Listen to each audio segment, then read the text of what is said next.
தி railway property unlawful possession act 1966.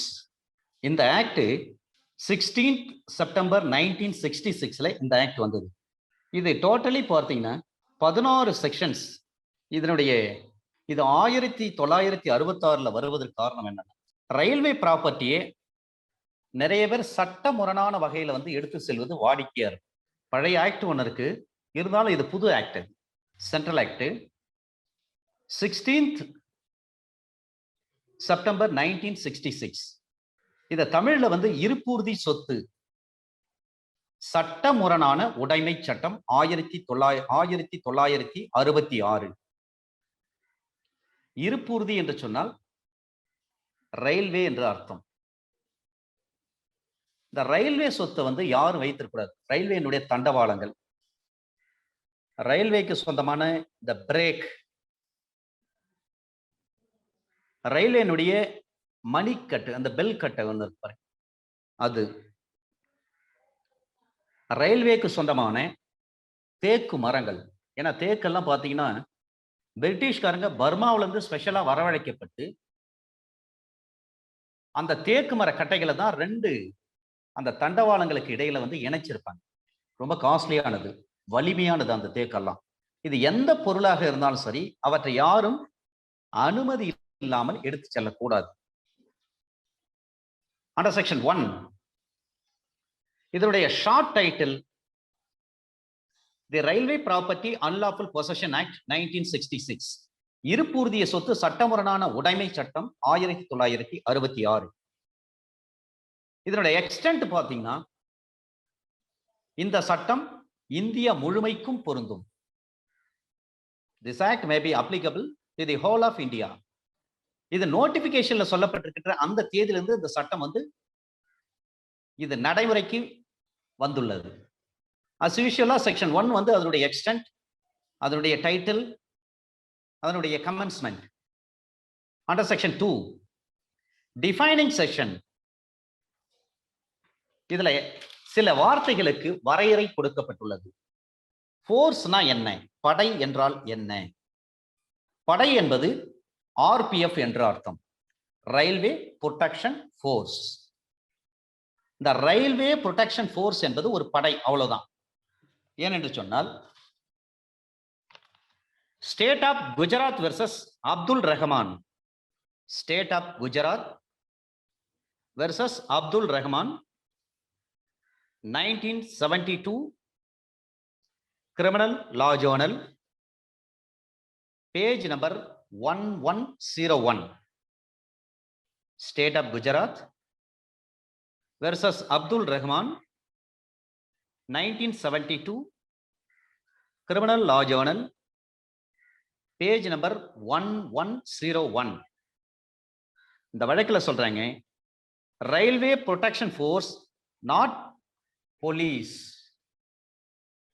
Railway protection ஃபோர்ஸ்ல இருக்கிறாரு அந்த ஆபீசர் ஒரு போலீஸ் ஆபீசரானா கிடையாது.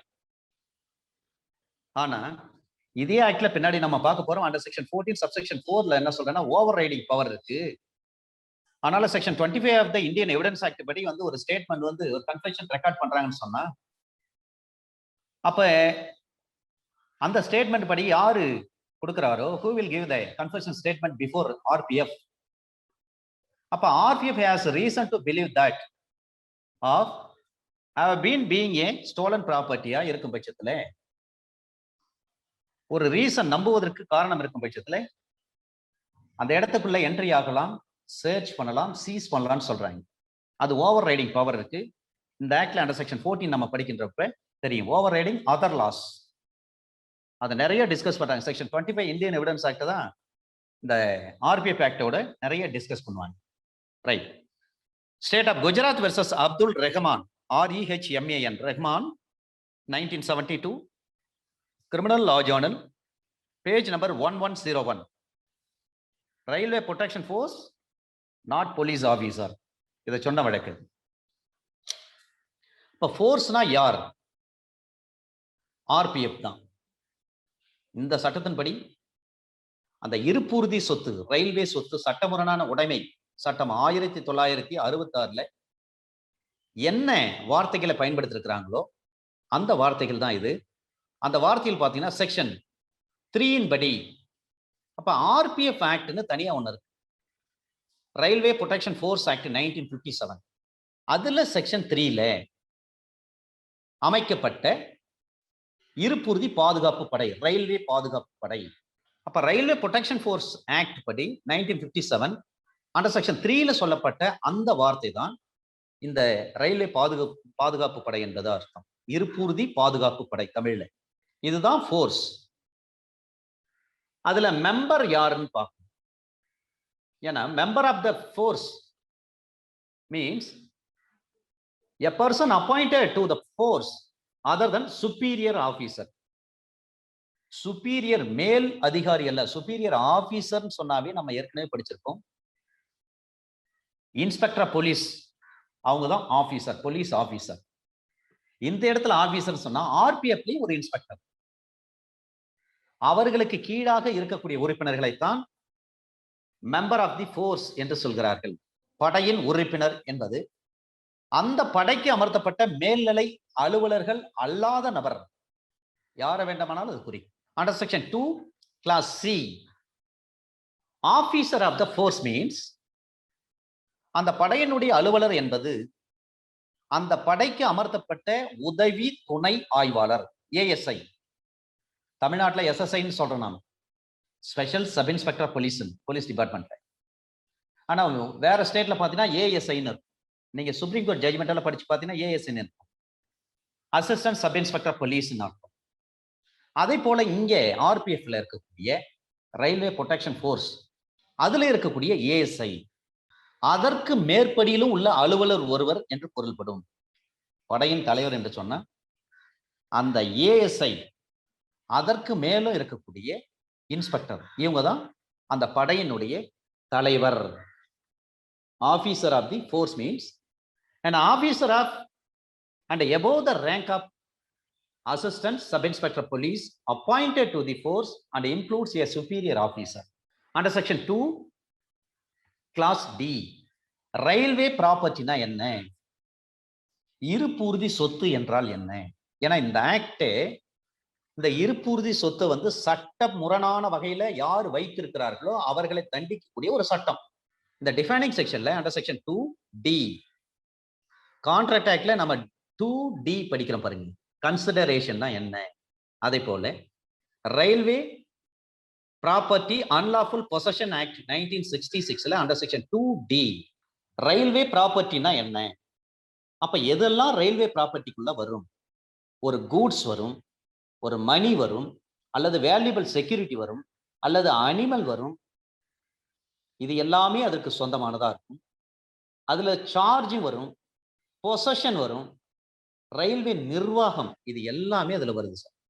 ரயில்வே ப்ராப்பர்ட்டி மீன்ஸ் ஓர் ஈர்ப்புறுதிக்கு சொந்தமான, அந்த நிர்வாகத்துக்கு சொந்தமான அல்லது அதன் பொறுப்பில் உள்ள, அதன் உடைமையில் உள்ள சரக்குகள், பணம் அல்லது மதிப்புள்ள காப்புறுதி, வேல்யூபிள் செக்யூரிட்டி,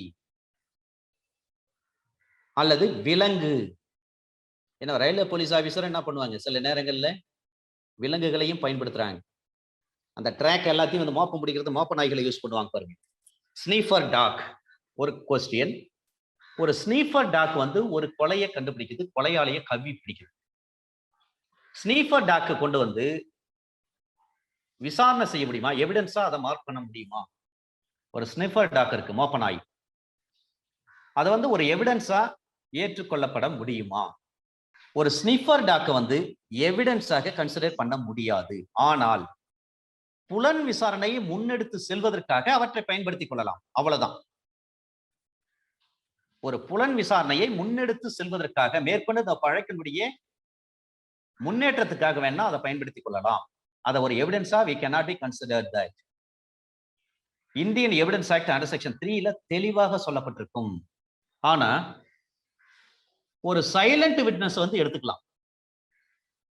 இப்ப சைலண்ட் விட்னஸ்னா எது? ஒரு போட்டோ, இதெல்லாம் வந்து சைலண்ட் விட்னஸ்ல வரும். ரைட். அண்டர் செக்ஷன் 2D சொல்றாங்க ரயில்வே ப்ராப்பர்ட்டினா என்ன. Railway property means includes any goods, money or valuable security or animal belonging to or in the charge or possession of railway administration. Railway நிர்வாகத்துக்கு, இருப்புறுதி நிர்வாகத்துக்கு சொந்தமான அதன் பாதுகாப்பில் உடைமையில் இருக்கக்கூடிய ஒரு விலங்கையோ ஒரு வேல்யூபிள் செக்யூரிட்டியோ மணியோ இவை எல்லாம் சரக்குகள், இது எல்லாமே வந்து ரயில்வே ப்ராப்பர்ட்டிக்கு சொந்தம். இதுல வேல்யூபிள் செக்யூரிட்டின்னு சொல்றாங்க. வேல்யூபிள் செக்யூரிட்டினா ஐபிஎஸ்ல எந்த இடத்துல சொல்லியிருக்காங்க வேல்யூபிள் செக்யூரிட்டி பற்றி? செக்ஷன் 29ல வேல்யூபிள் செக்யூரிட்டி பத்தி சொல்லியிருக்காங்களா? இது எல்லாமே தேவைப்படும் சார். இது எல்லாம் railway property. Under section 2E superior officer. Superior officer மேல்நிலை அதிகாரி என்பவர் யார்? இந்த railway protection act, railway protection force act 1957ல அண்டர் செக்ஷன் 4 படி அப்பாயிண்ட் செய்யப்பட்ட ஒரு ஆபீசர் என்று அர்த்தம். Superior officer means any of the officer appointed under section 4 of Railway Protection Act 1957 includes any other officer appointed by the central government or superior officer of the force.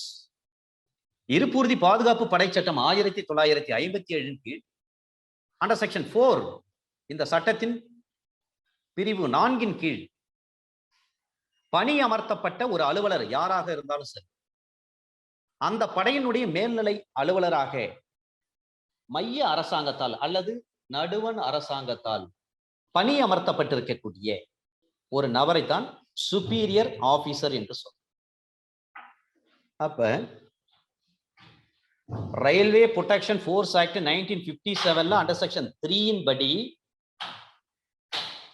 ஆர்பிஎஃப்னா என்னன்னு சொல்லியிருக்காங்க. அதே railway protection force act 1957 under section 4ல சொல்லப்பட்டிருக்கின்ற ஒரு officer, அவர் தான் superior officer. Section 4ல தான் superior officer. RPF act 1957 under section 4 தான் சுப்பீரியர் ஆபீசர். அந்த படையை பற்றி சொல்லுவதுதான் செக்ஷன் 3. அதே ஆக்ட்ல 1957 ஆர்பிஎஃப் ஆக்ட்ல 57ல செக்ஷன் 3 எதை பற்றி சொன்னா அந்த ஃபோர்ஸ் பத்தி சொல்றது, ரயில்வே பாதுகாப்பு படையை பற்றி சொல்கிறது. அதே செக்ஷன் 4 பற்றி படிக்கின்ற பொழுது அந்த படையினுடைய மேல் அதிகாரி பற்றி சொல்கிறது. அண்டர் செக்ஷன் 2 கிளாஸ் F இந்த சட்டத்தில் பயன்படுத்தப்பட்டு வரும் பொருள் வரையறை செய்யப்படாதது எதுவாக இருந்தாலும் சரி, இதுல டிஃபைன் பண்ணல. அப்ப ரயில்வே ஆக்ட் இருக்கு, இந்தியன் ரயில்வே ஆக்ட் 1890 வந்த இந்திய ரயில்வே சட்டம், அந்த சட்டத்தை தான் நாம பொருள் கொள்ள வேண்டும். சேல் ஆஃப் கூட்ஸ் ஆக்ட் இருக்கு, அதுல ஒரு விளக்கம் இல்லைன்னு சொன்னா இந்தியன் கான்ட்ராக்ட் ஆக்ட்ல என்ன விளக்கம் இருக்கோ அதை எடுத்துக்கணும். அதே போல சிஆர்பிசில விளக்கம் இல்லை என்று சொன்னால் ஐபிசியில் என்ன விளக்கம் இருக்கிறதோ அதை எடுத்துக்கொள்ள வேண்டும். அதை போலத்தான் இந்த railway protection unlawful railway property unlawful possession act 1966ல எதுவும் விளக்கம் இல்லைன்னு சொன்னா இந்தியன் ரயில்வே ஆக்ட் இருக்கு, 1890 வந்த ஆக்ட். அதில் சொல்லப்பட்ட டிஃபைனிங் செக்ஷனை, அதுல சொல்லப்பட்ட சொற்களும் சொற்றொடர்களையும் நாம் எடுத்துக்கொள்ள வேண்டும். அதுல என்ன சொல்லப்பட்டிருக்கோ அதை அப்படியே நம்ம அடாப்ட் பண்ணிக்க வேண்டும். ஏன்னா இதுல விளக்கம்லாம் அந்த சட்டத்தை பாருங்க, இந்தியன் ரயில்வே ஆக்ட் பாருங்க 1890. இதுதான் டிஃபைனிங் செக்ஷன். அண்டர் செக்ஷன் 2ல சொல்றாங்க கிளாஸ் ஏ படைனா என்ன, ரயில்வே ப்ரொடெக்ஷன் ஃபோர்ஸ் ஆக்ட் படி செக்ஷன் 3ல சொல்லப்பட்டதுதான் இந்த படை. பில சொல்றாங்க அந்த படை உறுப்பினர் யாரு, அந்த படையில கீழ்நிலை அலுவலர், அத மேல்நிலை அலுவலருக்கு கீழே உள்ளவங்க தான் படை அலுவலர், படையினுடைய உறுப்பினர். இந்த படையினுடைய அலுவலர் யாருன்னு பார்த்தீங்கன்னா செக்ஷன் 4ல சொல்ல, இப்ப நம்ம பார்த்தோம் பாருங்க, railway protection act inspector rank மேல, அதாவது உதவி ஏஎஸ்ஐக்கு மேல உள்ளவங்க எல்லாம் அந்த படையினுடைய ஏஎஸ்ஐயோ அல்லது ஏஎஸ்ஐக்கு மேல அசிஸ்டன்ட் சப் இன்ஸ்பெக்டரோ அல்லது இன்ஸ்பெக்டரோ, இவங்க தான் வந்து அந்த படையினுடைய தலைவர். இதனுடைய ப்ராப்பர்ட்டின்னு பார்த்தீங்கன்னா இதனுடைய பணம், சரக்கு, சொத்து, இதனுடைய வேல்யூபிள் செக்யூரிட்டி, இது எல்லாமே ரயில்வே ப்ராப்பர்ட்டி தான். இதுதான் டில சொல்றாங்க. இல சொல்றாங்க மேல்நிலை அலுவலர்னா யாருங்க, ரயில்வே ப்ரொடெக்ஷன் ஃபோர்ஸ் ஆக்ட் இருக்கு 1957, அதுல செக்ஷன் 4ல யார் சொல்லப்பட்டிருக்கு, அவங்க தாங்க. எஃப்ல என்ன சொல்றாங்க, இந்த சட்டத்துல விளக்கம் இல்லைன்னு சொன்னா இந்தியன் ரயில்வே ஆக்ட் 1890 இருக்கிற விளக்கத்தை நீங்க எடுத்துங்க, அந்த விளக்கத்தை தான் நீங்கள் கருத்தில் கொள்ள வேண்டும், அவ்வளவுதான். அண்டர் செக்ஷன் 3 இது பீனல் செக்ஷன். அண்டர் செக்ஷன் 3 பொறுத்தவரை ரயில்வே ப்ராப்பர்ட்டியே சட்ட முரணான வகையில யார் வச்சிருக்காங்களோ அவங்களுக்கு தண்டனை. அப்ப penalty for theft, dishonest, misappropriation or unlawful possession of railway property. தண்டனை பற்றி சொல்கிறாங்க. சட்டத்துக்கு முரணாக நீங்கள் திருடப்பட்டு இருந்தால், திருடி வைத்திருந்தால், டிஸ்ஹானஸ்ட் மிஸ்அப்ரோப்ரியேஷன் இருந்தால், அல்லது அன்லாஃபுல் பொசஷன் வச்சிருக்கீங்க நீங்க, அது வந்து ஒரு ரயில்வே ப்ராப்பர்ட்டியா இருக்கும் பட்சத்தில் அதற்கான தண்டனைகளை பற்றி சொல்லப்படுகிறது. ஏனென்று சொன்னால் இதுல திருத்த சட்டம் எல்லாம் வந்திருக்கு. அமெண்ட்மெண்ட் ஆக்ட் பொறுத்தவரை 4/6/2012 அமெண்ட்மெண்ட் பண்ணிருக்காங்க. 4th June 2012. அதுல அமெண்ட்மெண்ட் செக்ஷன் 3, 4, 8 தான் அமெண்ட்மெண்ட் வந்திருக்கு. அதுல எக்ஸ்பிளனேஷன்ல சொல்றாங்க இந்த தெஃப்ட், டிஸ்ஹானஸ்ட், மிஸ்அப்ரோப்ரியேஷன்ஸ் இதெல்லாம் வருது பாருங்க. அப்ப அண்டர் செக்ஷன் ஐபிசில வந்து 378, 403 எல்லாம் வருது. இவற்றை எல்லாம் கணக்கில் எடுத்துக்கொள்ள வேண்டும். அது மட்டுமல்ல, எனி ஓனர் அந்த விஷயத்தை சொல்றாங்க. ஏன்னா பொன்னேரியில ஒரு கேஸ் இருக்கு. அந்த கேஸ் லாஸ் நான் பிறகு சொல்றேன். அந்த கேஸ் லாஸ்ல என்னன்னா, எனி ஓனர் அவங்க வந்து கான்ஸ்பயர் பண்ணாலும் சரி, அப்ப 107 போடுங்க ஐபிசில, 120A போடுங்க. கான்ஸ்பயர் பண்ணாலும் சரி, அபேட் பண்ணாலும் சரி, இப்போ 107 போடலாம், 120 கேபிட்டல் A போடுங்க. கிரிமினல் கான்ஸ்பைரசி இருக்கும். அப்ப எனி பர்சன் இஸ் சப்ஸ்டிடியூட்டட். அதே மாதிரி செக்ஷன் 8, செக்ஷன் 4 அதுல பார்த்தா இன்கொயரி ஹவு மேட்னு இருக்கு. How to be made inquiry. அப்ப எனி பர்சன் அரெஸ்டட். எந்த நபரையா இருந்தாலும் கைது பண்ணா எப்படி வந்து அந்த இன்கொயரி நடக்கிறது. இதுல தான் அமெண்ட்மெண்ட் வந்திருக்கு. அமெண்ட்மெண்ட் டேட் பாத்தீங்கன்னா 4/6/2012. செக்ஷன் 3ல இந்த 378, 403 தெஃப்ட், டிஸ்ஹானஸ்ட், மிஸ்அப்ரோப்ரியேஷன். 378 தெஃப்ட், அதுக்கு பனிஷ்மெண்ட் 379. Dishonest, misappropriation 403. இதுல தான் அமெண்ட்மெண்ட் கொண்டு வந்திருக்காங்க. Under section 3 penalty for theft, dishonest, misappropriation or unlawful possession of railway property. Whoever commits theft or dishonestly misappropriates or is found or is proved have been in possession of any railway property reasonably found, reasonably suspected of having been stolen or unlawfully obtained shall, unless he proves that the railway property came into his possession lawfully, be punishable.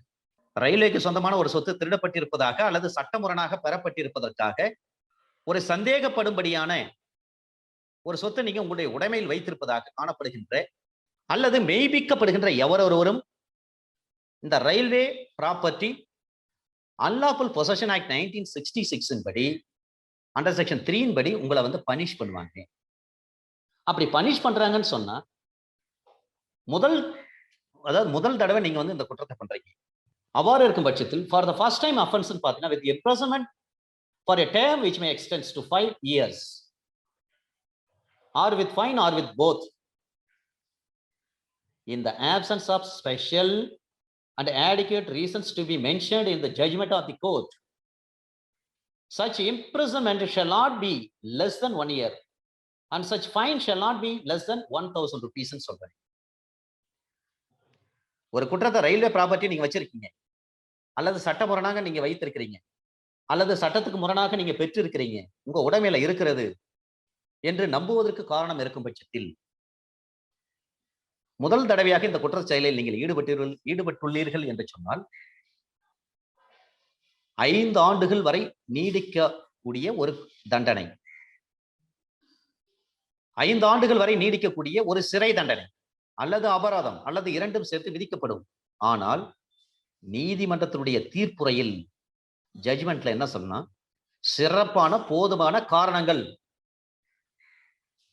இல்லாமல் இருந்தால் அந்த சிறை தண்டனை ஓராண்டுக்கு குறையாமல் இருக்க வேண்டும். அதே மாதிரி அபராதத்தை பொறுத்தவரை 1000 ரூபாய் குறையாம இருக்கும். ஸ்பெஷல் ரீசன்ஸ் வந்து சுட்டி காட்டி இருக்க வேண்டும். 5 வருஷம் வரையும் தண்டனை கொடுக்கலாம். ஆனா ஒரு மேஜிஸ்ட்ரேட் நினைக்கிறாரு, எல்லா சூழ்நிலையும் கருத்தில் கொள்கிறார், சரி பாவம் 2-3 பெண் குழந்தை இருக்கு, பொம்பளை பிள்ளைங்க இருக்காங்க, ஏதோ வயிற்று பசி ஏதோ தப்பு பண்ணிட்டு இருப்பான், இல்லது இவன் நாலேஜ் இல்லாம இந்த பொருள் வந்து இவன் வீட்டுல இருந்திருக்கு, யாரோ திருடிட்டு வந்து இவன் வீட்டு தோட்டத்துல போட்டுட்டு போயிருப்பான், அது இவன் நாலேஜ் இல்ல, எல்லா சூழ்நிலை கருத்தில் எடுத்துக்கொண்டு இவர் தான் bread winner of the family. இந்த ஒரு நபர் சம்பாதிச்சாதான் இத்தனை மெம்பர்ஸ் வந்து அவரை டிபெண்ட் பண்ணி இருக்கிறாங்க, அவங்களுக்கு எல்லாம் வந்து வாழ்வாதாரம். இதையெல்லாம் தீர்ப்பு வழங்குவதற்கு முன்பாக நீதிபதி கருத்தில் எடுத்துக்கொள்வார்கள். ஏன்னா சுப்ரீம் கோர்ட்டினுடைய பல ஜட்ஜ்மெண்ட்டுகள் பாத்தீங்கன்னா, before delivering the judgment the jury has to be applied his mind, அந்த வார்த்தை தான் சொல்றாங்க. அப்ப judge must be applied his mind. எதுக்குன்னா circumstances of the offense accused. அதையும் கருத்தில் கொண்டுங்க. சட்டம் தெளிவா தான் சொல்றாங்க, 5 வருஷம் தண்டனை கொடுக்கலாம்.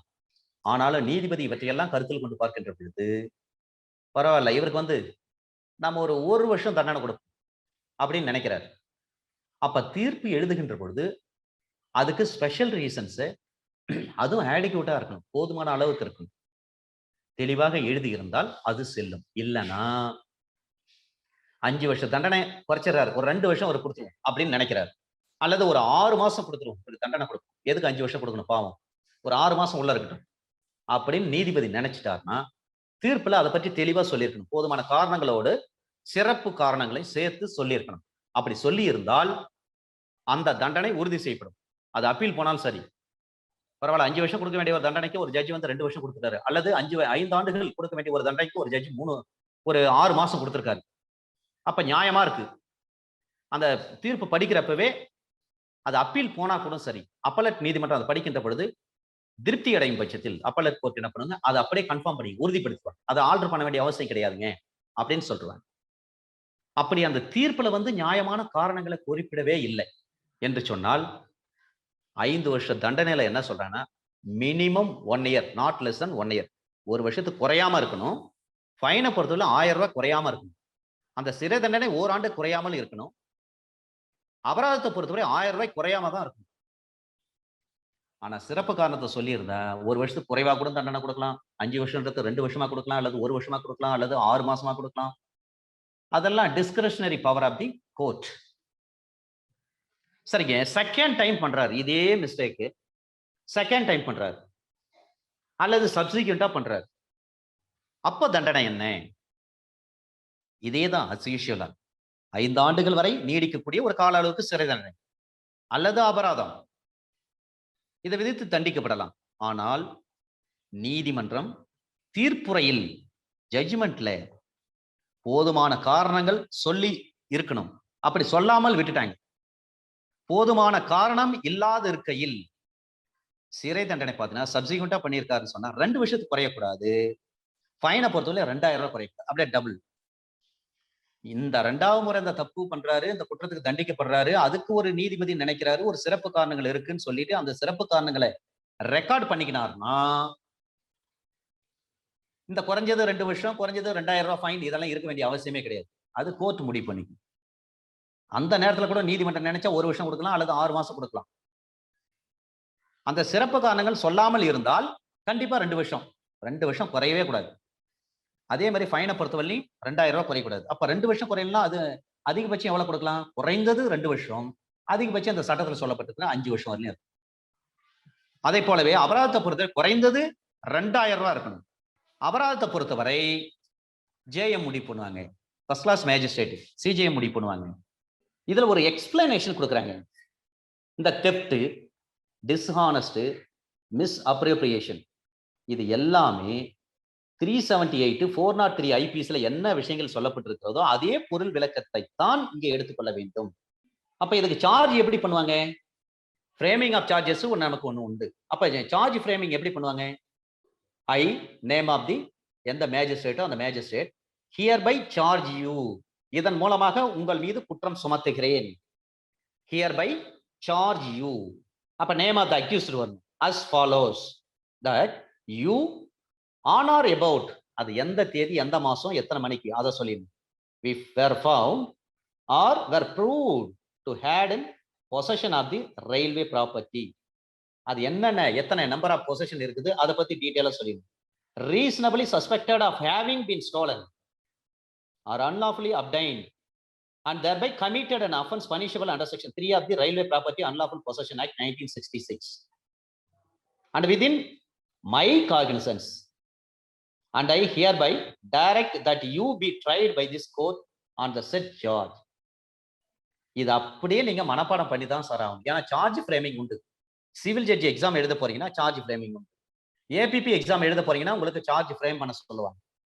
இந்த வார்த்தைகளை அப்படியே நீங்க மனப்பாடம் பண்ணிக்கணும், மெமரைஸ் பண்ணிடுங்க. இந்த railway property unlawful possession act 1966 படி நீங்கள் சட்டத்துக்கு விரோதமாக ரயில்வேக்கு சொந்தமான பொருளை நீங்கள் வைத்துள்ளீர்கள். எனவே இந்த சட்டத்தின் பிரிவு 3 படி உங்கள் மீது நான் குற்றம் சுமத்துகிறேன்.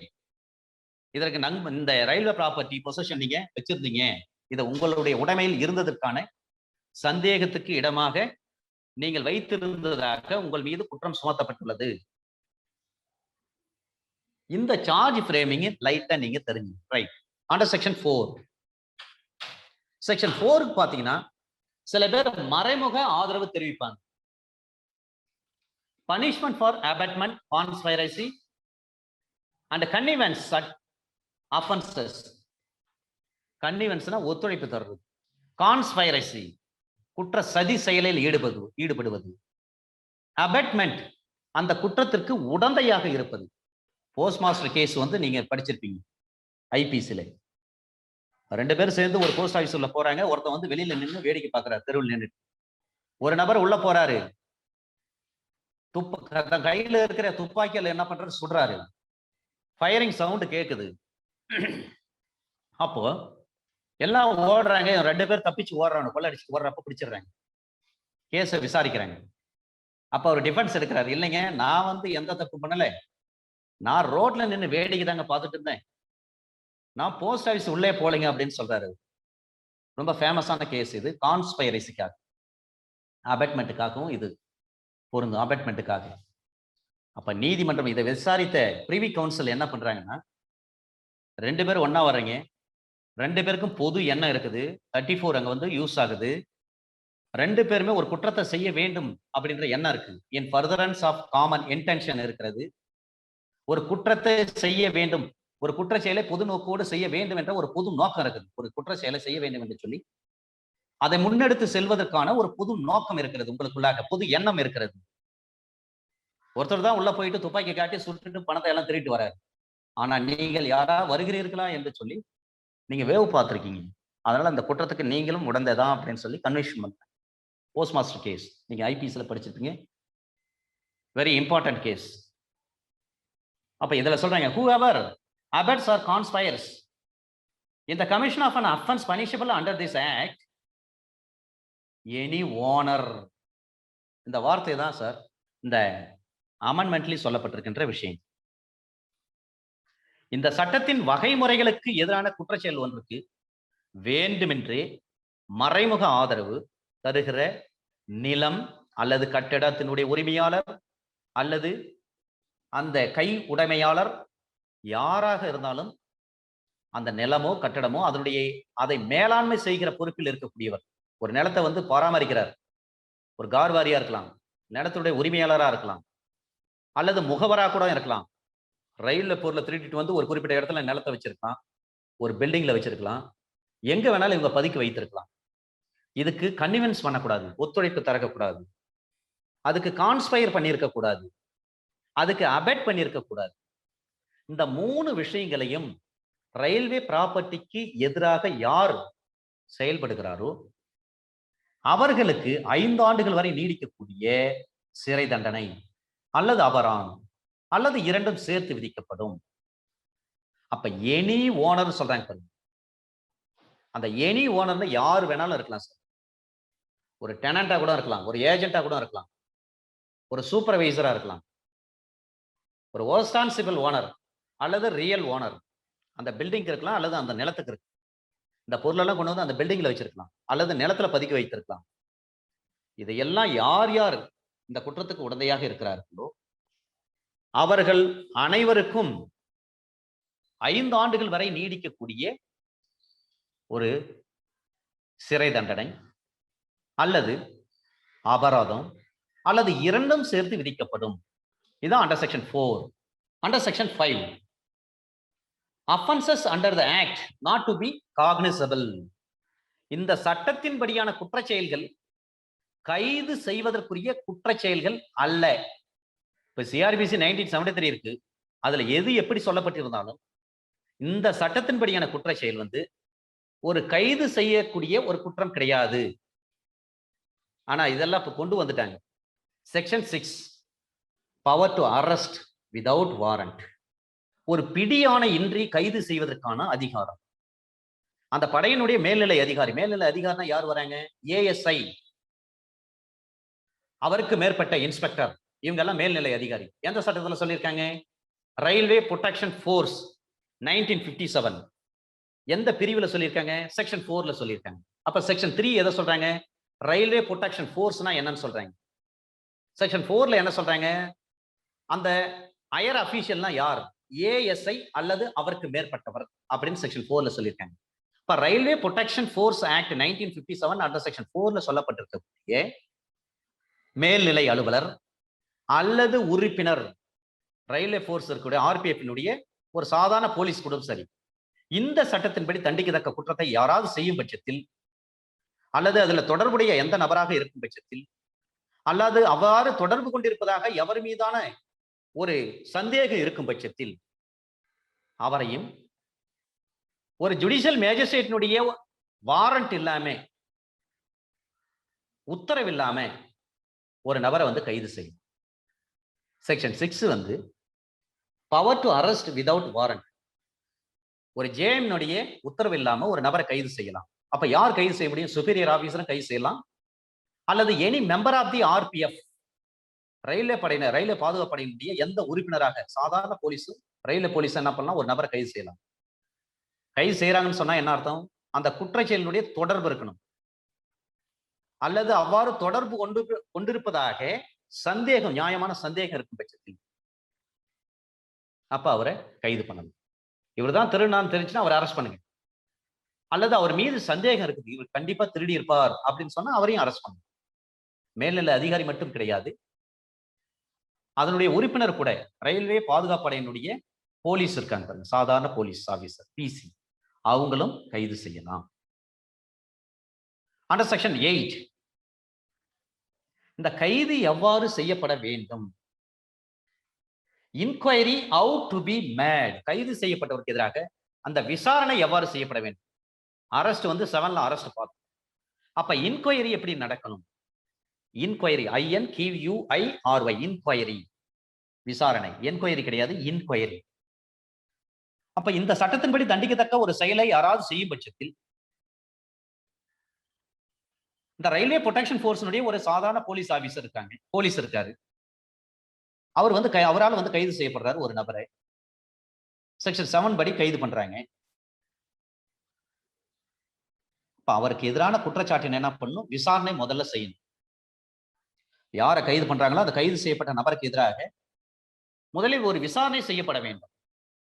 ஏன்னா, when an officer of the force receives information about the commission of an offense punishable under this act, or when any person is arrested by an officer of the force for an offense punishable under this act, or is forwarded to him under section 7, he shall proceed to inquire into the charge against such person.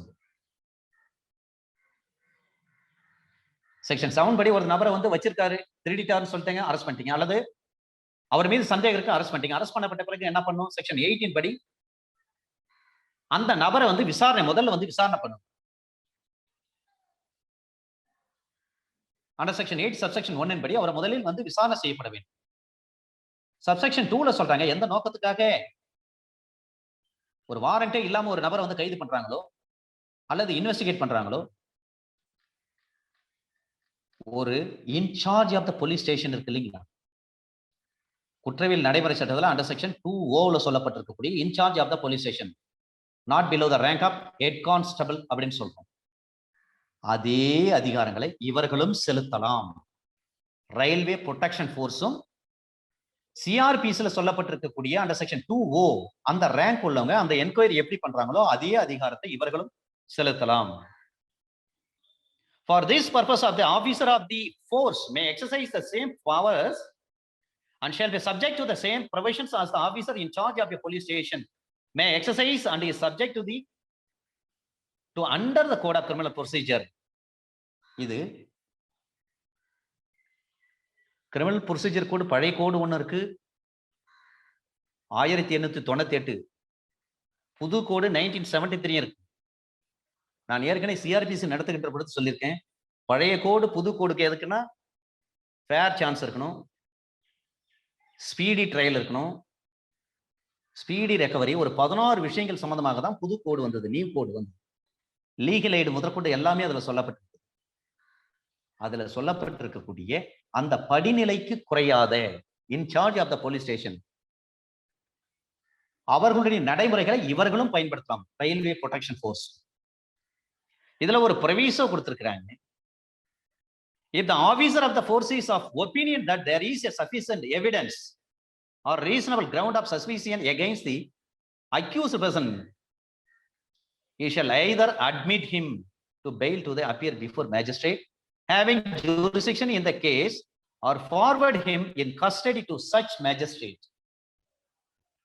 அப்ப குற்றம் சுமத்தப்பட்டவருக்கு எதிராக போதுமான சான்று அல்லது அவரை ஐயப்படுத்துவதற்கு, அவரை சந்தேகப்படுவதற்கு தகுந்த காரணம் இருக்கிறது என அந்த ஆர்பிஎஃப் ஒரு போலீஸுக்கு தெரிய வரும் பட்சத்தில், அவர் நம்புகிற பட்சத்தில், அந்த வழக்கில் அதிகார வரம்பு கொண்டிருக்கிற குற்றவியல் நடுவர் முன்பாக அந்த நபரை கொண்டு போய் முன்னிலைப்படுத்தணும், அப்பியர் பண்ணணும், அவரை ப்ரொடியூஸ் பண்ணணும். அவரை பிணையத்துடன் விட வேண்டும் அல்லது அவரை காவலில் வைத்து அத்தகைய குற்றவியல் நடுவர் அனுப்பி வைக்க வேண்டும். இந்த 2 வேலை செய்யலாம். ஒண்ணு, அவர் பாப்பார், சார்ஜ் மேட் அவுட் ஆகுதா, சார் ரைட் ஜெயிலுக்கு போகணும்னு சொல்லலாம். சார்ஜ் மேட் அவுட் ஆகலையா, 2 ஜாமீன்தார் கொடுங்க, இப்பே போங்க. நீங்க ரிமாண்ட் கொண்டு வந்து போலீஸ் பண்றப்பவே என்ன பண்ணலாம், அவர் அனுப்பி விட்டுடலாம். அந்த அக்யூஸ்டுக்கு எதிராக போதுமான சான்று இருக்கு, சந்தேகப்படும்படியான ஒரு சான்றோ, இவர் தான் திருடினார்னு சொன்னா அதுக்கான ஆதாரம் கண்டிப்பா இருக்கணும். அல்லது இவர் திருடியிருப்பார் அப்படின்னு ஒரு சந்தேகம் இருக்குன்னா அந்த சந்தேகத்துக்கு போதுமான ஆதாரம் இருக்கணும். தகுந்த காரணம் இல்லைன்னா அப்ப அந்த ஆர்பிஎஃப் அதிகாரி இருக்கார் பாருங்க, இவன் திருடி இருக்க மாட்டான், இவன்கிட்ட திருட்டுக்கு எந்த ஒரு எவிடன்ஸும் கிடைக்கல, இவன் மேல சந்தேகப்படுறான், அதுக்கும் ஆதாரம் எதுவுமே இல்லை. இப்ப என்ன செய்யலாம்னு சொல்லிட்டு அந்த ஆபீசர் அவருடைய ஜூரிஸ்டிக்ஷன் ஆள்வரை அதிகாரம் கொண்டிருக்கக்கூடிய அந்த குற்றவியல் நடுவர் முன்பு இவரை ப்ரொடியூஸ் பண்ணணும், முன்னிலைப்படுத்தணும். அப்ப ப்ரொடியூஸ் பண்றாங்கன்னா அப்ப என்ன பண்ணுவாங்க, ஜட்ஜி எப்ப கூப்பிடுறோமோ விசாரணைக்கு அப்ப ஆஜராகணும். அல்லது ஜாமீன்தார் தான் ஜாமீன்தார் கொடுத்து போகலாம், ஒரு பெயில் பாண்டை எழுதி கேட்கலாம், அவரை விடுதலை செய்யலாம். இந்த விவரங்கள் அனைத்தையும் ஒரு முழுமையான அறிக்கையை அபிஷியல் மெத்தட்ல அவருக்கு மேலுள்ள அதிகாரிக்கு அனுப்பி வைக்கணும். ஒரு குற்றம் சுமத்தப்பட்ட ஒரு அக்யூஸ்டுக்கு எதிராக போதுமான சான்றோ அல்லது சந்தேகத்துக்கு இடமான ஒரு காரணம் இல்லைன்னு சொன்னா அந்த ஆர்பிஎஃப் அதிகாரி என்ன செய்யலாம்னா, அங்கே இருக்கக்கூடிய ஜேஎம் கோர்ட் கொண்டு போய் அந்த அக்யூஸ்ட கொண்டு போய் ப்ரொடியூஸ் பண்ணிட்டு, ப்ரொடியூஸ் பண்ணப்பட்ட பிறகு அந்த அக்யூஸ்ட முன்னிலைப்படுத்தப்பட்ட பிறகு நீதிமன்றத்தில் ஒப்படைச்ச பிறகு தேவைப்படும் போது அந்த ஆர்பிஎஃப் அதிகாரியுடைய என்கொயரி முன்பாக ஆஜராக வேண்டும் என்று கூறி அந்த அக்யூஸ்ட் என்ன பண்ணலாம், அனுப்பலாம். அப்ப யாராவது ஜாமீன்தார் இருந்தாங்கன்னா ஜாமீன்தார் வாங்கி, பாண்ட் இருந்தா பாண்ட் எழுதி வாங்கிட்டு அவரை விடுவிக்கலாம். இந்த வழக்கின் விவரங்கள் அனைத்தையும் முழுமையான ஒரு அறிக்கையாக ஒரு அபிஷியல் ஒர்க்கா அவருக்கு என்ன பண்ணும், அவருடைய ஹையர் அபிஷியலுக்கு அனுப்பி வைக்கணும், மேல் அதிகாரிக்கு அனுப்பி வைக்க வேண்டும். ஒருத்தரை கைது பண்ணிட்டோம், கைது பண்ணப்பட்ட பிறகுதான் தெரியுது அவருக்கு எதிர்ப்பா எந்த ஒரு சான்றும் கிடையாது, இவர் திருடி இருப்பார்ன்றதுக்கு நம்புவதற்கு ஆதாரம் இல்லை. அல்லது சந்தேகப்பட்டாங்க பாருங்க, சந்தேகப்படுறதுக்கு போதுமான ஆதாரம் இல்லை, இருந்தாலும் அரெஸ்ட் பண்ணிட்டாங்க, செக்ஷன் 7 படி அரெஸ்ட் பண்ணிட்டாங்க. அரெஸ்ட் பண்ணப்பட்ட பிறகு என்ன பண்ணும், சரி இவனை நம்ம தப்பா அரெஸ்ட் பண்ணிட்டோம், எந்த ஆதாரமும் இல்லைன்னு தெரிஞ்சுக்கணும், அவர் கொண்டு போய் உடனடியா என்ன பண்ணும், செக்ஷன் 57 சிஆர்பிஎஸ்ல சொல்லப்பட்டிருக்கிற விஷயம் மாதிரி 24 மணி நேரத்துக்குள்ள நியரஸ்ட் ஜுடிஷியல் மேஜிஸ்ட்ரேட் கிட்ட ப்ரொடியூஸ் பண்ணிட்டு ஜாமீன்தார் தான் ஜாமீன்தார் வாங்கிட்டு எழுதி விட்டணும். அது மட்டும் இல்ல, இந்த வழக்கு சம்பந்தமாக விசாரணை செய்கின்ற பொழுது ரயில்வே ப்ரொடெக்ஷன் போர்ஸ் முன்பாக தவறாமல் ஆஜராக வேண்டும் என்று கூறி ஒரு பெயில் பாண்டை எழுதி வாங்கிட்டு அவரை விடுதலை பண்ணிடணும், விடுவிச்சிடலாம். இந்த அறிக்கைகள் இந்த மாதிரி ஒருத்தர் அரெஸ்ட் பண்ணோம், இந்த கிரைம் நம்பர்ல அரெஸ்ட் பண்ணோம், அவருக்கு போதுமான சான்று இல்லை, அதனால வந்து அவர்கிட்ட 2 சூரிட்டி எழுதி வாங்கிட்டு நாங்க அனுப்பிட்டோம் அப்படின்னு சொல்லிட்டு இந்த விவரங்களை வந்து அலுவல் முறையாக அவருடைய ஆர்பிஎஃப் அதிகாரி அவருடைய மேல் அதிகாரிக்கு அனுப்பி வைக்க வேண்டும் எழுத்துப்பூர்வமாக. இதுதான் section 8. Section 9, power to summon persons to give evidence and production documents. அவருக்கு சான்று அளிப்பதற்கும் ஆவணங்களை முன்னிலைப்படுத்துவதற்கும் அந்த நபர்களுக்கு அழைப்பானை அனுப்புவதற்கான அதிகாரம். அண்டர் செக்ஷன் 61 ஆஃப் சிஆர்பிஸ்ல சம்மன் அனுப்புறதை பற்றி பேசும். சிபிஸ்ல அண்டர் செக்ஷன் 31ல சம்மன் அனுப்புறதை பற்றி பேசிருக்கு. இதை மறக்க கூடாது 2 செக்ஷனையும். அதே போல இந்த சட்டப்பிரிவுல பார்த்தோம்னா அண்டர் செக்ஷன் 9ல சொல்றாங்க, ஒரு படை அலுவலர் இந்த சட்டத்தினுடைய நோக்கங்களுக்காக அவர் அலுவல் முறையில் செய்கின்ற அந்த விசாரணை எதுவா இருந்தாலும் சரி, அவங்க என்கொயரி பண்ணுவாங்க. போலீஸ் டிபார்ட்மெண்ட் மாதிரி அவங்களும் விசாரணை பண்றாங்க இல்லைங்க. ஒரு சான்று அளிப்பதற்கு அல்லது ஆவணம் ஒன்றை அல்லது பிற பொருள் எதையாவது முன்னிலைப்படுத்துவதற்காக 91 சிஆர்பிசி போடுறோம் இல்லைங்களா, ஒரு பொருளை கொண்டு வந்து ஒப்படைங்க, ஒரு டாக்குமெண்ட்டை கொண்டு வந்து ஒப்படைங்கன்னு சொல்லிட்டு, அதே மாதிரிதான் இங்கேயும் செக்ஷன் 9ல சொல்றாங்க, சம்மன் அனுப்பி ஒரு பொருளை கொண்டு வாங்க அல்லது ஒரு டாக்குமெண்ட்டை கொண்டு வாங்க, அதை கொண்டு வந்து முன்னிலைப்படுத்துங்க. இது வந்து இந்த வழக்குக்கு ரொம்ப அத்தியாவசியமானது, தேவையானது அப்படின்னு சொல்லி இந்த ஆர்பிஎஃப் அதிகாரி கருதுகின்ற பொழுது, கன்சிடர் பண்ணுகின்ற பொழுது, அது யார் பொசஷன்ல இருந்தாலும் சரி அதை கொண்டு வந்து என்ன பண்ணும், ஒப்படைக்கணும். அதுக்கான சம்மன்ஸ் அனுப்புவதுதான் இது. 91 சிஆர்பிஸ்ல சொல்லப்பட்டிருக்கின்ற விஷயங்கள் தான் இங்க செக்ஷன் 9ல சொல்றாங்க. ஒரு டாக்குமெண்ட் ஒரு பொருள் உங்ககிட்ட இருக்குன்னா அதை கொண்டு வந்து ஒப்படைங்கன்னு சொல்லிட்டு ஒரு சம்மன் அனுப்புறாங்க. 41A ஒரு சம்மன் அனுப்புவாங்க போலீஸ் ஆபீசர் சிஆர்பிஸ். 160ல ஒரு சம்மன் அனுப்புவாங்க போலீஸ், அது வந்து சாட்சிகளுக்கான சம்மன். நீதிமன்றத்தின் மூலமாக சம்மன் அனுப்புறாங்க, அது செக்ஷன் 61 சம்மன். கோர்ட் மூலமா அனுப்புறாங்கன்னா 61 சம்மன். போலீஸ் ஆபீசர் ஒரு சாட்சி வந்து ஒரு வழக்கு விசாரணைக்கு ஆஜராகணும்னு சொல்லி அனுப்புறாங்கன்னா அது 160 சம்மன் சிஆர்பிஸ்ல. ஐபிஎஸ்ல 160 வேற. இதே 41A சம்மன் இதே போலீஸ் ஆபீசர் அனுப்புவாங்க அக்யூஸ்க்கு அனுப்புறது. சிபிஸ்ல 31ல சம்மன் அனுப்புறாங்க.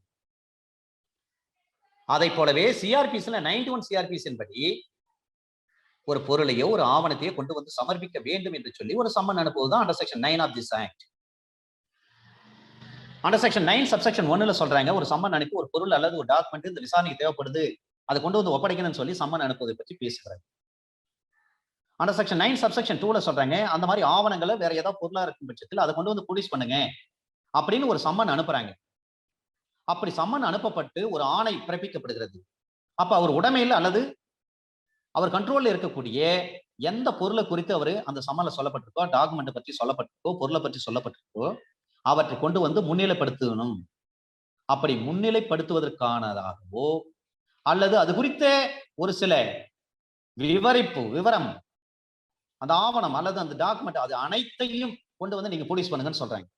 A summons to produce documents or other things may be for the production of certain specified documents or things, or for the production of all documents or things of a certain description in the possession or under the control of the person summoned. எந்த நபருக்கு எதிராக summon பிறப்பிக்கப்பட்டதோ அந்த நபர் கண்ட்ரோல்ல இருக்கக்கூடிய அனைத்து ஆவணங்களையும் அனைத்து பொருட்களையும் கொண்டு வந்து விசாரணையின் பொழுது தாக்கல் செய்ய வேண்டும். அண்டர் செக்ஷன் 9 சப்செக்ஷன் 2ல சொல்றாங்க. சப்செக்ஷன் 3ல சொல்றாங்க, அப்ப அந்த ஒரு அழைப்பான அனுப்புறாங்க, அனுப்பப்பட்டவர்கள் வந்து எத்தனை பேர் இருக்காங்களோ அனைவரும் அந்த ஆபீசர் முன்னாடி அவங்க நேர்ல ஆஜராகணும். அல்லது அவர்களால் அதிகாரம் அளிக்கப்பட்ட முகவர், இந்த இடத்துல வந்து என்ன பண்ணுவாங்கன்னா முகவர் யார் வேணாலும் ஏஜென்ட் வேணாலும் வரலாம். ஒரு பெரிய டிம்பர் வச்சிருப்பாங்க, ஒரு சாமில் வச்சிருப்பாங்க, அங்க மரங்கள் இருக்கும், அந்த மரங்களோட சேர்ந்து ரயில்வேக்கு சொந்தமான மரக்கட்டைகளும் இருக்கும். அப்ப அங்க இருக்கக்கூடிய ஒரு ஆத்தரைஸ் பேர்சன் அந்த டிம்பர் சாமிலுடைய அந்த மேனேஜர் போயிட்டு ஆஜராகலாம். அல்லது ஒரு ஸ்கிராப் வச்சிருக்காங்க, பழைய இரும்பு கடை, பழைய இரும்பெல்லாம் வாங்குவாங்க, ஓனர் ஒருத்தரா இருப்பாரு, அதை மேனேஜ் பண்றது வேற ஒருத்தர் இருப்பாரு, அவரும் போயிட்டு ஆஜராகலாம். ஒன்னு ஓனர் ஆஃப் த ஸ்கிராப் அந்த ஷாப்பினுடைய நபர் ஆஜராகலாம், அல்லது அவர் சார்பா அவருடைய முகவரும் ஆஜராகலாம். இவங்க எல்லாம் கட்டுப்பட்டவங்க தான். அந்த பொருளை குறித்து விசாரணை செய்யப்படும் பட்சத்தில் அந்த பொருளுடைய அந்த பொருளை பற்றி உண்மை என்னவோ அதை சொல்லணும். அதை பற்றி விவரங்கள் எதுவோ அது சொல்ல வேண்டும். இந்த பொருள் எப்படி வந்தது, எங்க இருந்து வந்தது, யார்கிட்ட இருந்து வாங்கிட்டு வந்தோம், லைசன்ஸ் இருக்கா இல்லையா, உங்க டிம்பர் டெப்போவுக்கு எப்படி வந்துச்சு அது, அந்த விவரங்களை சொல்லப்பட வேண்டும். இதுல ஒரு ப்ரொவிசர் சொல்லியிருக்காங்க. உரிமையில் நடைமுறை சட்டம் 1908ல அண்டர் செக்ஷன் 132, 130 படியான விலக்குகள் இந்த பிரிவின்படி முன்னிலை ஆவதற்கான வேண்டுறுத்துகளுக்கு பொருந்தும். அண்டர் செக்ஷன் 132 எதை பற்றி பேசுகிறது? பர்தனான்சியன் உமன். இப்ப பர்தனான்சியன் உமன் இருக்காங்கன்னா அவங்க வந்து நீதிமன்றத்துக்கு வந்து ஆஜராக வேண்டிய அவசியம். அண்டர் செக்ஷன் 133 எதை பற்றி பேசுகிறது? முக்கிய பிரமுகர்கள், குடியரசுத் தலைவர் போன்ற, அம்பாசடர்ஸ் போன்ற, கவர்னர் போன்ற இவர்களுக்கெல்லாம் இம்யூனிட்டி பவர். நீங்க அரசியலமைப்பு சட்டத்துல 361 படிச்சிருப்பீங்க அண்டர் ஆர்டிகல். அவங்களுக்கு இம்யூனிட்டி பவர் இருக்கு. அதேதான் சிபிஎஸ்ல சொல்றாங்க, 133ல சொல்லியிருக்காங்க. இவங்க எல்லாம் வந்து ஆஜராகணும்னு அவசியம் கிடையாது. அது மட்டுமல்ல, இந்த நெறிமுறைகளுக்கு இணங்க இவர்களுக்கும் இது பொருந்தும். பர்தனான்சியன் உமனா இருந்தாலும் சரி, 130 படி 133 சிபிசின் படி சொல்லப்பட்டிருக்கக்கூடிய குடியரசுத் தலைவர், கவர்னர்ஸ், அம்பாசடர்ஸ், என்வாய்ஸ், இவர்களுக்கும் இது பொருந்தும். shall be applicable to requisitions for attendance under this section. இதுல ஒரு ஜெனரல் கொஸ்டின்ஸ். ஏன்னா 133, 132 சிபிசி பொருந்துன்னு தெளிவா சொல்லிட்டாங்க. அதே விஷயங்கள் வந்து இங்க railway protection unlawful possession act 1966க்கு பொருந்துது அப்படின்னு சொல்ல அப்ளிகபிள் ஆகுதுன்னு சொல்றாங்க. அப்போ ஒரு குடியரசுத் தலைவர் கூப்பிட்டு விசாரிக்க முடியுமா? ஒரு கவர்னர் கூப்பிட்டு விசாரிக்க முடியுமா? ஒரு அம்பாசடர் கூப்பிட்டு விசாரிக்க முடியுமா? ஒரு என்வாய் கூப்பிட்டு விசாரிக்க முடியுமா? ஏன்னா ஒரு வழக்கு ஒண்ணு நடந்திருக்கு.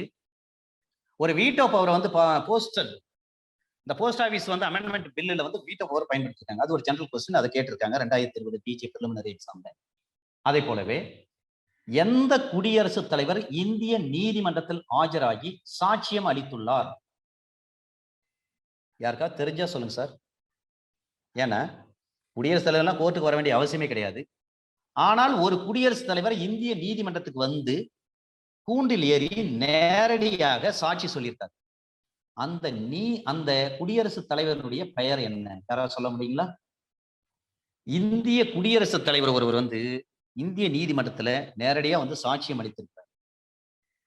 ஒரு பிரபலமான கேஸ் அது. இது சம்பந்தமா நிறைய மாநில தேர்வுகள்ல ஜுடிஷியல் எக்ஸாம்ல இந்த கேள்வியை கேட்டிருக்காங்க. Under section 10 search and arrest out to be made. ஒரு சோதனை எவ்வாறு செய்யப்பட வேண்டும்? இங்க செக்ஷன்ல 10ல சொல்லப்பட்டிருக்கிற விஷயம் தான் 100ல இருக்கும் பாருங்க. ஒரு படையினுடைய அலுவலர் திருடப்பட்ட அல்லது சட்டமுரணாக பெறப்பட்ட ஒரு இருப்புறுதி சொத்து இருக்கு. அது ஏதோ ஒரு இடத்துல போட்டு வச்சிருக்காங்க. அல்லது விற்பனை செய்ய போற இடம், ரயில்வே ப்ராப்பர்ட்டி திருடுனா இந்த இடத்துல தான் கண்டிப்பா வந்து சேல் பண்ணுவான்னு தெரியும். எந்த இடத்த வந்து பயன்படுத்திருக்கிறாங்க அப்படின்னு நம்புவதற்கு ஏதேனும் காரணம் இருக்கும் பட்சத்தில், அந்த இடம் எந்த பகுதியில் அமைந்திருக்கிறதோ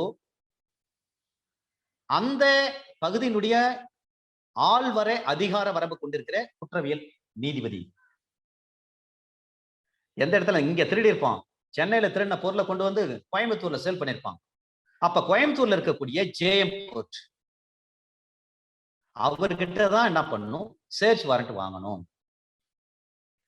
அண்டர் செக்ஷன் 93, 94, 92 இதெல்லாம் படிச்சிருப்பீங்க. அப்ப சர்ச் வாரண்ட் 93ல இல்ல 94ல நீங்க வாங்குறீங்கன்னு சொன்னா, அந்த பொருள் எந்த இடத்துல விற்பனை செய்யப்பட்டதோ, அந்த பொருள் எந்த இடத்தில் போட்டு வைக்கப்பட்டிருக்கிறதோ அந்த இடத்திற்கு உண்டான ஜுடிஷியல் மேஜிஸ்ட்ரேட் கிட்ட தான் என்ன பண்ணும்? அந்த ஜூரிஸ்டிக்ஷன் உள்ள அந்த அதிகார ஆள்வரை அதிகாரம் வரம்பு உள்ள அந்த குற்றவியல் நீதித்துறை நடுவரிடம்தான் சோதனை பிடியாணை பெறப்பட வேண்டும். அப்ப மனு எங்க தாக்கல் செய்யணும்? அங்கதான் தாக்கல் செய்யணும். If an officer of the force has reason to believe that any place is used for the deposit or sale of railway property which had been stolen, or any place or any unlawful obtained, he shall make an application to the magistrate having jurisdiction over the area in which that place is situated for issue of a search warrant. Under section 10 subsection 1. subsection 2ல சொல்றாங்க, subsection 1ல் என்னென்ன விஷயங்கள் சொல்லப்பட்டிருக்கு, அந்த குற்றவியல் நடுவருக்கு ஒரு application போடுறாங்க, search warrant வேணுங்க, இங்கதான் திருட்டு பொருள் இங்கதான் வச்சிருக்காங்க, இந்த இடத்துல தான் சேல் பண்ணிருக்காங்க, எங்களுக்கு வந்து நம்புவதற்கு போதுமான காரணம் இருக்கு, நீங்க சர்ச் வாரண்ட் கொடுங்கன்னு சொல்லி கேட்கறாங்க. அப்ப அந்த குற்றவியல் நீதித்துறை நடுவர் தேவையான விசாரணை செய்த பிறகு சார் ரைட் சர்ச் வாரண்ட் கொடுக்கிறது வந்து நியாயமானதான் அப்படின்னு சொல்லி அந்த ஜேஎம் வந்து திருப்தி அடையும் பட்சத்தில் அண்டர் செக்ஷன் 10 சப்செக்ஷன் 2 கிளாஸ் ஏவின் படி தேவைப்படும் உதவியுடன் அந்த இடத்திற்கு நுழைவதற்கு அனுமதி கொடுக்கலாம். சர்ச் பண்றதுக்கு தேவைப்படும் அசிஸ்டன்ஸ் வேணும். To enter with such assistance as may be required such place. நீங்க மாட்டு போயிட்டீங்கன்னா சாதாரண போயிடக்கூடாது, உங்களுக்கு தேவைப்படுற அளவுக்கு உதவிகள்லாம் நீங்க கூப்பிட்டு போகணும். Under section 10 subsection 2 clause B ல சொல்றாங்க, அந்த வாரண்ட்ல சொல்லப்பட்டிருக்கக்கூடிய முறையில் தான் சோதனை செய்யணும். அப்ப அந்த சோதனை எப்படி இருக்கணும்? To search the same in the manner specified in the warrant. வாரண்ட்ல என்ன சொல்லியிருக்காங்களோ அது மாதிரி தான் நீங்க சோதனை பண்ணணும். சர்ச் வாரண்ட் வாங்கிட்டு உங்க இஷ்டத்துக்கு நீங்க போயிட்டு அந்த பிளேஸ்ல வந்து சோதனை பண்ண முடியாது. Under section 10 subsection 2 clause C, ஒரு ஸ்டோலன் ப்ராப்பர்ட்டி இருக்கு அல்லது அன்லாஃபுல் பொசஷன்ல ஒரு அப்டைன் பண்ணப்பட்ட ஒரு ப்ராப்பர்ட்டி, ரயில்வேக்கு சொந்தமான ஒரு ப்ராப்பர்ட்டி இருக்கு, சந்தேகப்படுறாரு. அப்ப இருப்புறுதி சொத்து எதுவாக இருந்தாலும் சரி, ரயில்வே சொத்து எதுவாக இருந்தாலும் சரி, யார் வச்சிருக்கிறாங்களோ, யாருடைய உடைமையில் இருக்கிறதோ, இந்த உடைமைன்னா அவங்க தான் வைத்திருக்கிறாங்கன்னு அர்த்தம். யாருடைய பொசஷன், யாருடைய பொசஷன்ல இருக்கிறதோ, பொசிஷன் வேற சார், பொசிஷன் POSITION, பொசிஷன்னா நிலை என்ற அர்த்தம், இது பொசஷன் POSSESSION, பொசஷன். யாருடைய உடைமையில் இருக்கிறதோ, யார் வச்சிருக்காங்களோ அவங்கள சோதனை பண்ணலாம். இந்த சர்ச் பண்றதுக்கு அண்டர் செக்ஷன் நீங்க சர்ச் நீங்க யூஸ் பண்றீங்கன்னு சொன்னா அண்டர் செக்ஷன் 100ல சர்ச்சை பற்றி தெளிவா சொல்லப்பட்டிருக்கிறது. ஒரு பெண்ணாக இருக்கும் பட்சத்தில் பெண் போலீஸ் தான் என்ன பண்ணும்? சர்ச் பண்ணும். அதே போல அரஸ்ட பொறுத்தவரை ஒரு பெண்ணாக இருக்கும் பட்சத்தில் பெண் போலீஸ் ஆபீசர் தான் அரெஸ்ட் பண்ணும் அந்த பெண்ணை. இதை நம்ம ஏற்கனவே பார்த்திருக்கோம், 41A பார்த்திருக்கோம், 46ல அதை பற்றி தெளிவா சொல்லப்பட்டு பார்த்திருக்கோம், 100ல நம்ம பார்த்திருக்கோம். அப்ப to take possession of any railway property therein found which he reasonably suspects to be stolen or unlawfully obtained under section 10 subsection 2 class D ல சொல்றாங்க, ஒரு ஜுடிஷியல் மேஜிஸ்ட்ரேட் அந்த ரயில்வே ப்ராப்பர்ட்டி அந்த சொத்தை வந்து அனுப்பி வைக்கிறாங்கன்னு சொன்னா, அல்லது அந்த குற்றவாளி அந்த ஜெயம் முன்னாடி கொண்டு வந்து நிறுத்துறாங்க. அப்ப என்ன பண்ணலாம்? அந்த ப்ராப்பர்ட்டி எல்லாம் சீஸ் பண்ணப்பட்ட பிறகு அதே இடத்துல வச்சு நீங்க பாதுகாப்பா பாத்துங்க, அல்லது வேற ஏதாவது பாதுகாப்பான இடம் இருந்துச்சுன்னா அந்த இடத்துல கொண்டு போய், ஏன்னா சீஸ் பண்ணிருக்கோம், அந்த பொருள் அங்கேயே வச்சிருந்தா கூட திருடு போயிடும், அல்லது ஒரு பாதுகாப்பான இடத்துல நீங்க வந்து அந்த பொருளை வந்து பத்திரப்படுத்தி வைங்க அப்படின்னு சொல்லலாம். To convey such railway property before a magistrate or to guard the same on the spot until the offender is taken before a magistrate or otherwise to dispose thereon in some place of safety. ஒரு குற்றவியல் நடுவருக்கு அந்த இருப்புறுதி சொத்து இருக்கு, அதை அனுப்பி வைப்பதற்கு அல்லது அந்த குற்றவியல் நடுவர் முன்பாக கொண்டு போய் புடிஸ் பண்றாங்க, புடிஸ் பண்ணும் வரை அந்த இடத்திலேயே அந்த சொத்தை பாதுகாப்பா வச்சிருக்கலாம், அல்லது வேற இடம் பாதுகாப்பான இடம் எதுவும் அந்த இடத்துல கொண்டு போயிட்டு அந்த சொத்தை வச்சிருக்கலாம். இதுதான் செக்ஷன் 10ல சொல்றாங்க. செக்ஷன் 10ல என்ன சொல்றாங்க? சப்செக்ஷன் 1ல ஒரு பொருள் எங்க இருக்கு, ரயில்வேக்கு சொந்தமான பொருள் எங்க திருடப்பட்டிருக்கு வைத்திருக்கிறார்களோ அந்த இடம், அல்லது இந்த பொருள் திருடி இங்க தான் வச்சிருப்பாங்க சந்தேகப்படுறாங்க அந்த இடம், அந்த வட்டாரத்தில் இருக்கக்கூடிய ஜேஎம் கோர்ட் கிட்ட என்ன பண்ணும்? ஜேஎம் கிட்ட போய் மனு பண்ணும், சர்ச் வாரண்ட் இஷ்யூ பண்ணுங்க சார், எங்களுக்கு இந்த இடத்துல திருடின பொருள் இங்க வச்சிருக்காங்க, அந்த பொருள் அங்கதான் இருக்குது, எங்களுக்கு சர்ச் வாரண்ட் வேணும்னு சொல்லி பெட்டிஷன் போடணும். சப்செக்ஷன் 1ல. சப்செக்ஷன் 2ல வந்து அப்படி பெட்டிஷன் போட்டு வந்து நீதிபதி வந்து திருப்தி அடையும் பட்சத்தில் அவர் என்ன பண்ணாரு? அதை அலோவ் பண்றாரு. அலோவ் பண்ணி சர்ச் வாரண்ட் இஷ்யூ பண்றாரு. இஷ்யூ பண்றாருன்னா அப்ப என்ன பண்ணுவாங்க? தேவையான அளவுக்கு நீங்க அசிஸ்டன்ஸை ஏற்படுத்திங்கன்னு சொல்லலாம். ரெண்டாவது, அந்த சர்ச் வாரண்ட்ல எந்தெந்த இடமோ அதன்படிதான் நடக்கணும், சர்ச் பண்ணி ஆகணும். மூன்றாவது, அந்த ஸ்டோலன் ப்ராப்பர்ட்டி எங்க இருக்குது அல்லது சட்டத்துக்கு புறம்பாக அந்த சொத்து வந்து யார் வாங்கி வச்சிருக்கிறாங்களோ, அப்டைன் பண்ணி வச்சிருப்பாங்க அன்லாஃபுல்லி, அந்த பொருளை வந்து எடுத்து நாம கைப்பற்றலாம். நாலாவது விஷயத்தை என்ன சொல்றாங்க? அந்த கைப்பற்றப்பட்ட சொத்து கோர்ட்டு கொண்டு வரதுக்கு முன்பாக வரை அல்லது அந்த வழக்கு சொத்து சம்பந்தமாக யாரை கைது பண்ணிருக்காங்களோ அந்த நபரை கொண்டு வந்து கோர்ட்ல புடிஸ் பண்ணும் வரை அந்த சொத்து அதே இடத்துல வச்சிருக்கலாம், அல்லது வேற ஒரு சேஃப்டியான இடத்துல அந்த சொத்தை வச்சிருக்கலாம். இதுதான் under section 10 sir. Under section 11 searches and arrest how to be made, சோதனைகளும் கைதுகளும் எவ்வாறு செய்யப்பட வேண்டும் என்பது பற்றி செக்ஷன் 10ல வந்து சர்ச் வாரண்ட் எப்படி வந்து பிறப்பிக்க முடியும்னு சொல்லியிருக்காங்க. செக்ஷன் 11ல பாத்தீங்கன்னா அந்த சர்ச்சையும் அரெஸ்டும் எவ்வாறு செய்யணும்னு சொல்றாங்க. அண்டர் செக்ஷன் 41 நீங்க படிச்சிருப்பீங்க. 41 B தான் தெளிவா சொல்லப்பட்டிருக்கு. DK Basu versus state of West Bengal வழக்கு. அதான் சொல்றாங்க சிஆர்பிசி. திலீப் குமார் பாசு ஒரு நீதி அரசரா இருந்து 2-3 நாட்களுக்கு முன்பாக இறந்து விட்டார். ரொம்ப அருமையா அவர் தான் கொண்டு வந்தார் அந்த விஷயத்தை புரட்சி. அததான் இங்க சொல்றாங்க. சிஆர்பிசில என்ன சொல்லப்பட்டிருக்கோ அதை அனைத்து நீங்க ஃபாலோ பண்ணுங்கன்னு சொல்றாங்க. அண்டர் செக்ஷன் 11ல என்ன சொன்னா, சிஆர்பிசில என்ன சொல்லப்பட்டிருக்கோ அதை அப்படியே ஃபாலோ பண்ணுங்க. All searches and arrests made under this act shall be carried out in accordance with the provisions of the Code of Criminal Procedure 1973 relating respectively to searches and arrests made under this code. Section 11. Section 12. Officers required to assist. இந்த சேர்ச்சி arrest இதுக்கெல்லாம் போறீங்கன்னு சொன்னா அவங்களுக்கு அந்த அலுவலருக்கு உதவுவதற்கு வேண்டப்படுகிற அலுவலர்கள்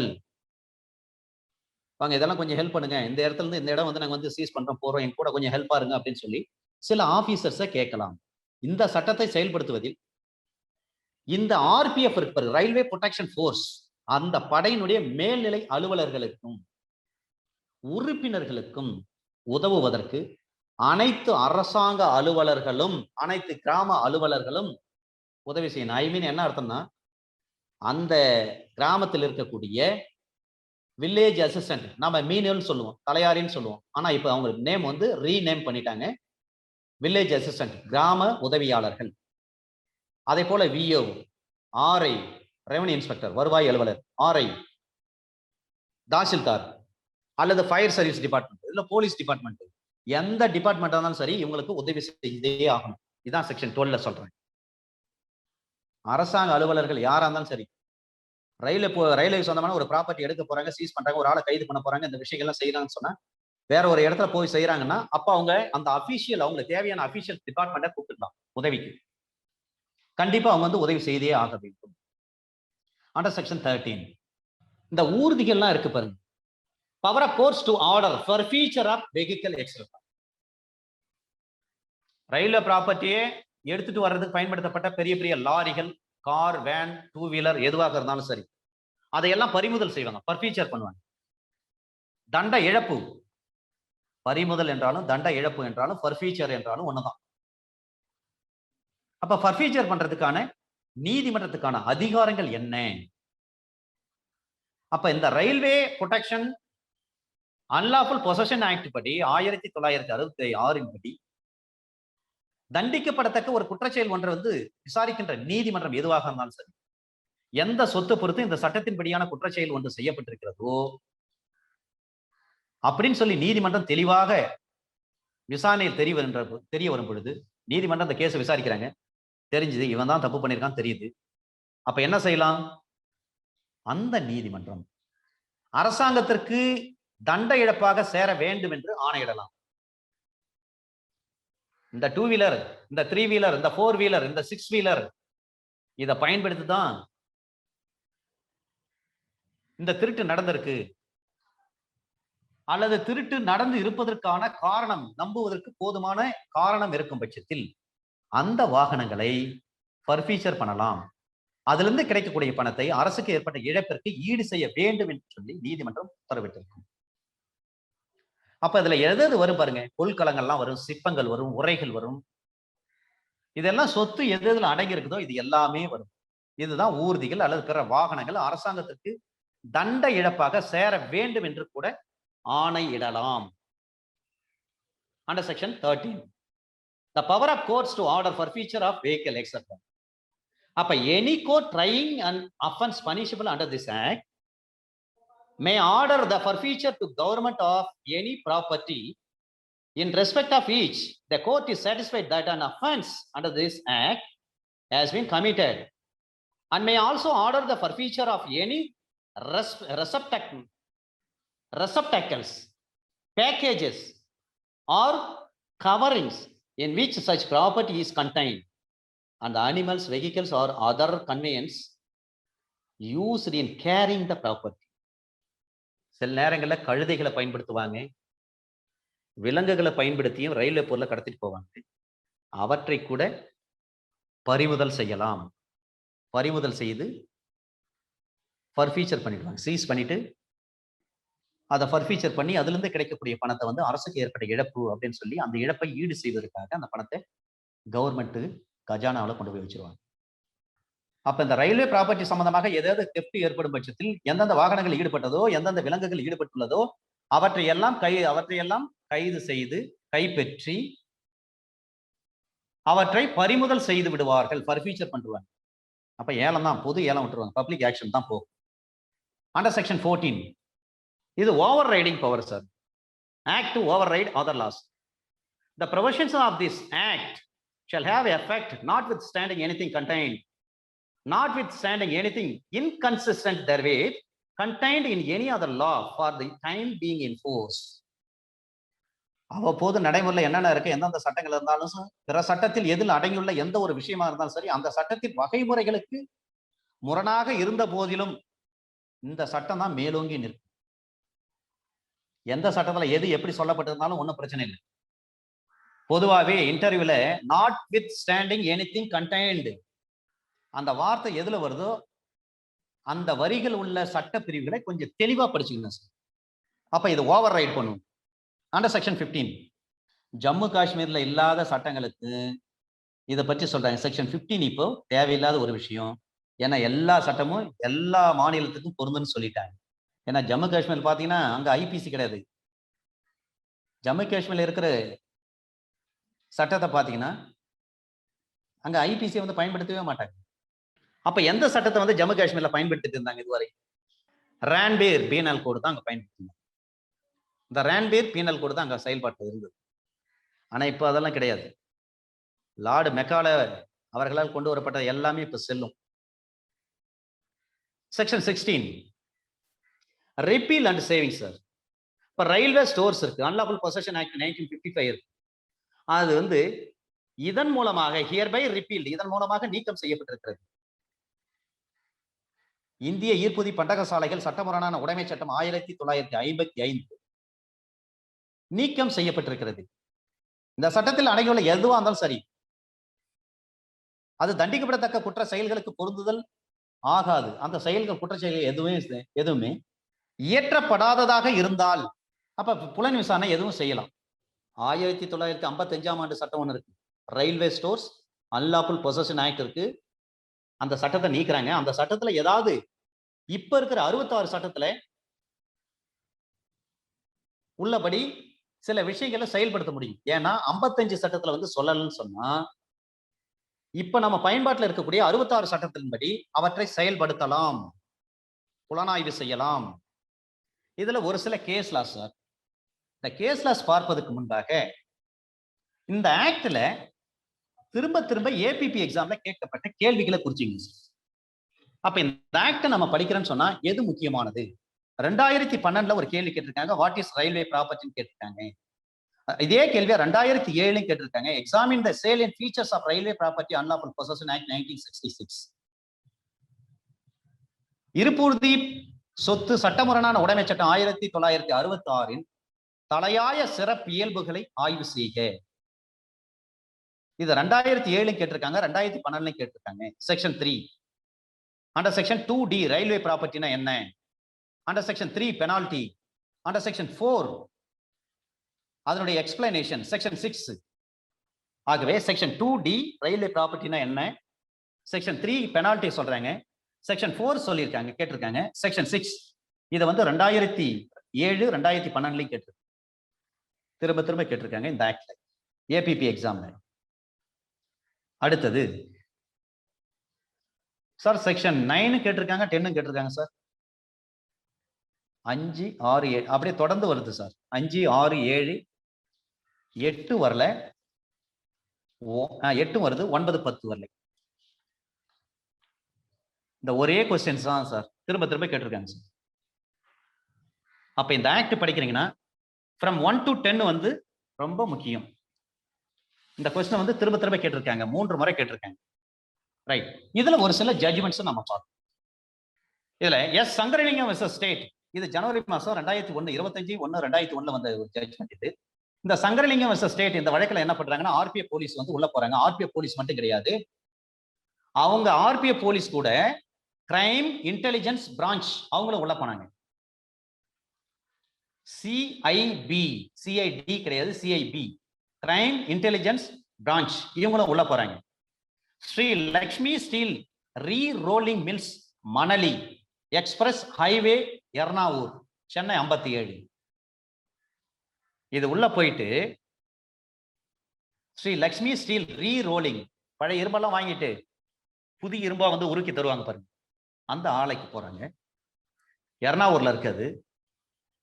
railway protection ஃபோர்ஸும் crime intelligence பிரான்ச்சும் உள்ள போயிட்டு 10 பீஸ் எடுக்கிறாங்க. 10 number of pieces railway pieces were possessed. 10 numbers of railway pieces were possessed. இதை எடுக்கின்ற பொழுது 251 சிஆர்பிசியை இதுல டிஸ்கஸ் பண்றாங்க சார். இந்த எஸ் சங்கரலிங்கம் வெர்சஸ் ஸ்டேட் இந்த கேஸ்ல 251 சிஆர்பிசியை எக்ஸசைஸ் பண்றாங்க. கேஸ் போட்டு என்ன பண்ணாங்க, சிசி 139 பார் 1099, 139 பார் 99 இந்த கேஸ் வருது. இந்த கேஸ் வந்து பாஷ் பண்ண சொல்லி சங்கரலிங்கம் தரப்புல என்ன பண்றாங்க, ஹைகோர்ட்டுக்கு போறாங்க. 482 சிஆர்பிசி படி பாஷ் பண்ணுங்கன்னு சொல்லி கேட்கறாங்க. இது இந்த வழக்கு பார்த்தீங்கன்னா JM1 பொன்னேரி கோர்ட்ல இருக்குது. அப்ப 251 கேபிட்டல் ஏ சிஆர்பிசி இங்க கணக்குல எடுத்துக்கிறாங்க. இப்ப 251 கேபிட்டல் ஏ சிஆர்பிசி எதை பற்றி பேசுகிறது? Substance of accusation to be stated, குற்றம் சாட்டு தொடர்பாக அந்த சம்மன் அனுப்புறாங்க. சம்மன் கேஸா இருக்கு, ஒரு குற்றம் இருக்கு, அந்த குற்றம் தொடர்பாக இருக்கக்கூடிய அக்யூசேஷன் எல்லாவற்றையும் தெளிவாக எடுத்து சொல்லப்பட்டிருக்க வேண்டும். இதை வந்து சொல்றாங்க சங்கரலிங்கம் தரப்புல சொல்றாங்க, எங்க மேல வராங்க, எங்க மில்லுக்குள்ள வந்தாங்க, 10 பீஸ் எடுத்திருக்காங்க, இது என்ன குற்றம், அதை பற்றியான விவரங்கள் எதுவுமே எங்களுக்கு தெளிவா எடுத்து சொல்லப்படவில்லை. ஆனா எஃப்ஐஆர் போட்டாங்க. எஃப்ஐஆர் போட்டு சிசி நம்பர் 139 99 ஆகிவிட்டது. அப்ப எங்களுடைய ரைட்டு தானே இது, அக்யூஸ்னுடைய ரைட்டு தானே இது, எங்க மீது என்ன கேஸ் போட்டிருக்காங்கன்னு எங்கள்கிட்ட விலைக்கு சொல்ல வேண்டியது வந்து அந்த போலீஸுடைய கடமை தானே. அப்ப ஆர்பிஎஃப் சொல்லல, கிரைம் இன்டெலிஜென்ஸ் பிரான்ச்சும் சொல்லல. அப்ப இந்த வழக்கு பொய்யான வழக்கு. இது நாங்க இரும்பு பிசினஸ் நல்லா பண்றேன்னு சொல்றதுனால பொறாமையினால பொய்யான காரணங்கள் அடிப்படையில புள்ளி விவர கணக்கிற்காக போடப்பட்ட வழக்கு இது. Statistical purpose and also a foisted the case இது. அதனால குவாஷ் பண்ணுங்கன்னு சொல்லி சங்கரலிங்கம் இந்த கேஸை போடுறாங்க. இந்த வழக்கை விசாரித்த நீதிமன்றம் எஸ் சங்கரலிங்கம் வெர்சஸ் ஸ்டேட் இந்த வழக்குல நீங்க அவங்க விளக்கம் சொல்ல வேண்டிய அவசியம் கிடையாது. ரயில்வே ப்ராப்பர்ட்டி பொறுத்தவரை யாருடைய உடைமையில் இருக்கிறதோ அந்த நபர் தான் விளக்கம் சொல்லணும். அப்ப பர்டன் ஆஃப் ப்ரூஃப் யாருன்னு பாத்தீங்கன்னா, ரயில்வே ப்ராப்பர்ட்டியை பொறுத்தவரை ரயில்வே நிர்வாகம் கிடையாது. யார் திருடி இருக்கிறாரோ அவர் தான் நிரூபிக்கணும். அல்லது யாருடைய உடைமையில், யாருடைய வீட்டிலேயோ நிலத்திலேயோ பில்டிங்லயோ அங்க பொருள் போலீசாரால் கைப்பற்றப்பட்டிருக்கிறதோ அவர் தான் அதை ப்ரூவ் பண்ணணும். ஆர்பிஎஃப் போலீஸ் வந்து ப்ரூவ் பண்ண வேண்டிய அவசியமே கிடையாது. பர்டன் ஆஃப் ப்ரூஃப் வந்து ஷிஃப்ட் ஆகி போச்சு, ஓனஸ் ஆகி போச்சு. அண்டர் செக்ஷன் 102 படி அந்த அக்யூஸ் தான் ப்ரூவ் பண்ணுமே தவிர ரயில்வே போலீஸ் ப்ரூவ் பண்ண வேண்டிய அவசியம் கிடையாதுன்னு சொல்றாங்க. அதே மாதிரி பாருங்க, ரஃபேல் பெரேரா வெர்சஸ் எம்பரர், இது வந்து பழைய வழக்கு. இது ரஃபேல் பெரேரா வெர்சஸ் எம்பரர். இதுல சொல்றாங்க சால்ட் எக்ஸசைஸ் ஆபீசர், உப்பு மற்றும் சுங்கவரித்துறை அலுவலர் வந்து ஒரு போலீஸ் ஆபீசரே கிடையாதுன்னு சொல்றாங்க. அதே போல superintendent and remembrancer of legal affairs West Bengal versus D Surya Rao. இத தலுக்தார் ஜஸ்டிஸ் தலுக்தார் கொடுத்த தீர்ப்பு இது. அதுல என்ன சொல்றாங்கன்னா, officer of railway police protection force பாத்தீங்கன்னா holding and enquiry not police officer சொல்றேன். இதெல்லாம் ஜெனரலா தெரிஞ்சுங்க. அதே போலவே Pukhraj Pannalal versus K Ganguly. Pukhraj PUKHRHA Pukhraj Pannalal versus K Ganguly. இது பழைய வழக்கு தான். இது volume 70 Bombay, AIR 1968 Bombay, page number 433. Custom officer not police officer சொல்றாங்க. அதே போல Harari Singh versus union of India division bench கொடுத்த தீர்ப்பு இது. இந்த ஃபெரா கேஸ்ல போடுறாங்க பாருங்க. அந்த ஃபெரா அதாவது ஃபாரின் எக்ஸ்சேஞ்ச் ரெகுலேஷன் ஆக்ட் அந்நிய செலாவணிகள் ஒழுங்குபடுத்துதல் சட்டம். அதன் அடிப்படையில் செயல்படக்கூடிய அந்த அதிகாரிகளும் போலீஸ் ஆபீசர் கிடையாது, நாட் போலீஸ் ஆபீசர். ஃபெராக்ட் படி அவங்க ஃபெராக்ட்ல ஈடுபடக்கூடிய அந்த அதிகாரி போலீஸ் ஆபீசர் கிடையாது. கஸ்டம்ஸ் ஆபீசர், புக்ராஜ் பனாலால் வழக்கில் சொல்றேன், கஸ்டம்ஸ் ஆபீசரும் போலீஸ் ஆபீசர் கிடையாது. State of Gujarat versus Abdul Rahman, அதுல சொல்ல ஆர்பிஎஃப் அதிகாரி இருக்காங்க பாரு, அவங்களும் போலீஸ் ஆபீசர் கிடையாது. உப்பு, இந்த எக்ஸைஸ் ஆபீசர் இருப்பாங்க பாருங்க, ரஃபேல் பெராரி, இவங்களும் போலீஸ் ஆபீசர் கிடையாது. இந்த 4 வழக்கு வந்து ஜெனரலா யார் போலீஸ் ஆபீசர் என்பதை சொல்வதற்கு. ஏன்னா போலீஸ் ஆபீசருக்கு தான் under section 173 clause 2 of CrPC படி சார்ஜ் ஷீட் ஃபைல் பண்ணக்கூடிய அதிகாரம் சிஆர்பிசி கொடுத்திருக்கு. அதுக்காக தான் இது எல்லாம் சொல்லிட்டு வராங்க.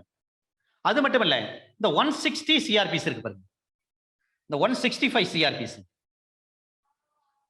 இந்த 165 சிஆர்பிசியும் செக்ஷன் 11 கூட இன்வோக் பண்ணுவாங்க.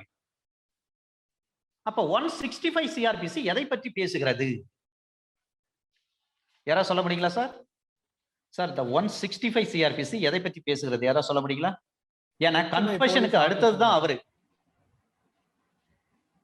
Search by police officer. இத இந்த ஆக்ட்ல செக்ஷன் 11ல சொல்றாங்க. அப்ப railway protection unlawful possessions act 1966 under section 11ல என்ன சொல்றாங்க? இதே சர்ச் பத்தி தான் சொல்றாங்க. இங்க சர்ச் வந்து 11 படிக்கிறீங்கன்னா சிஆர்பிசில 165 படிக்கணும். அப்ப 165 சிஆர்பிசியும் செக்ஷன் 11 ஆஃப் திஸ் ஆக்டையும் 165ல என்னென்ன விஷயங்கள் சொல்லப்பட்டிருக்கோ அதே விஷயங்கள் தான் செக்ஷன் 111ல சொல்லியிருக்காங்க.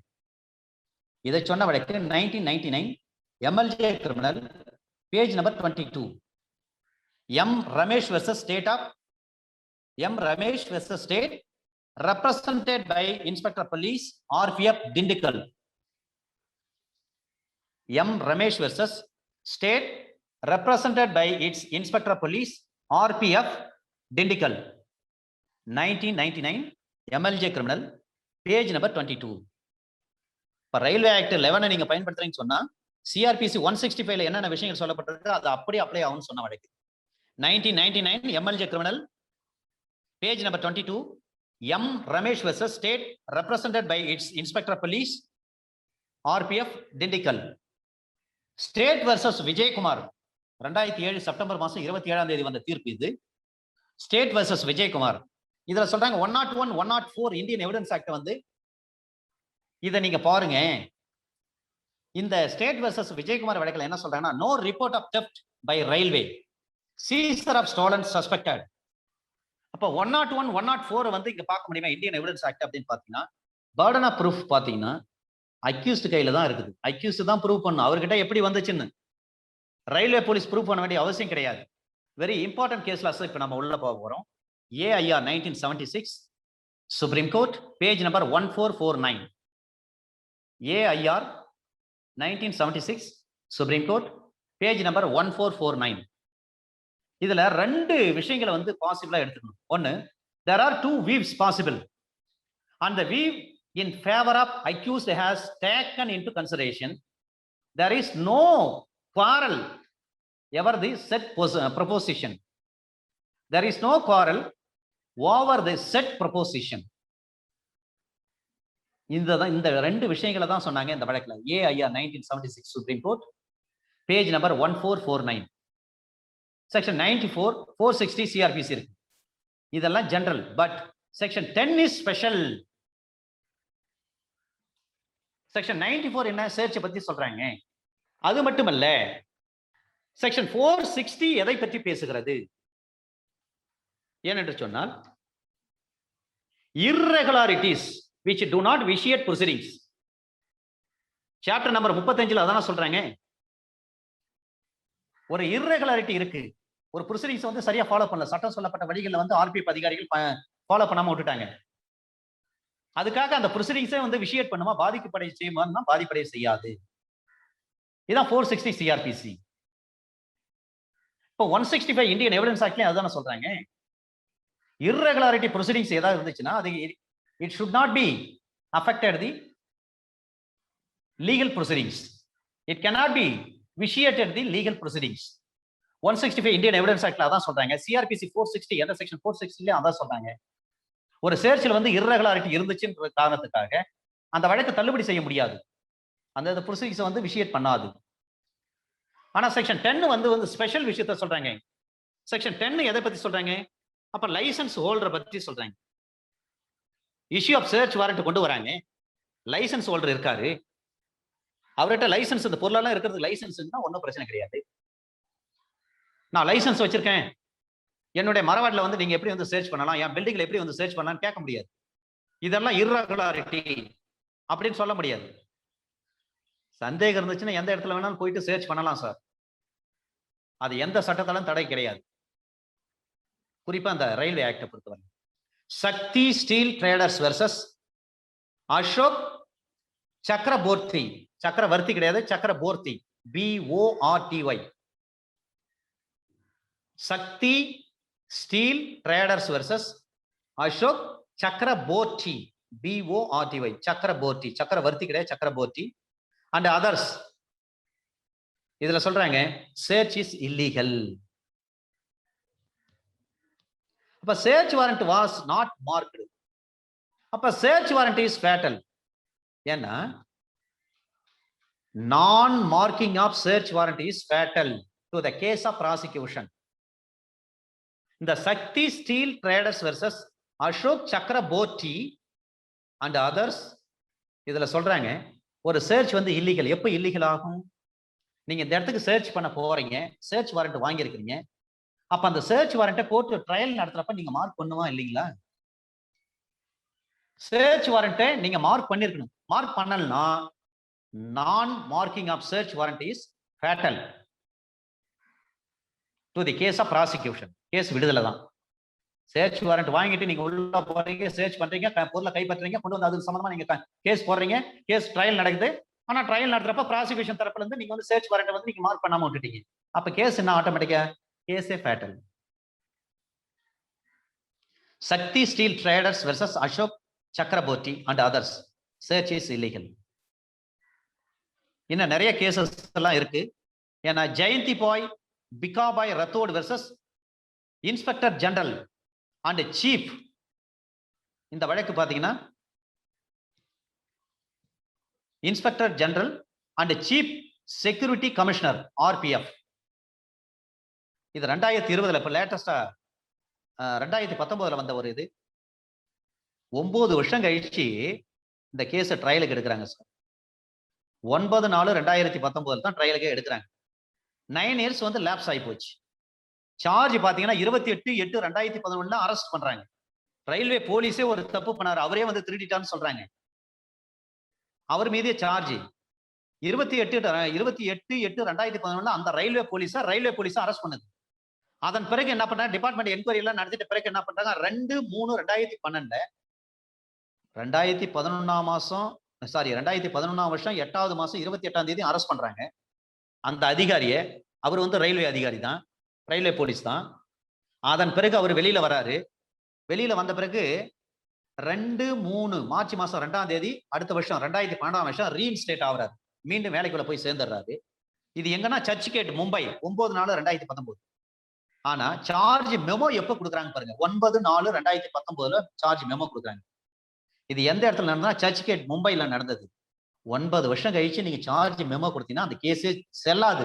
அதை சொன்ன தீர்ப்பு தான் ஜெயந்தி பாய் பிகாபாய் ரத்தோடு RATHOD.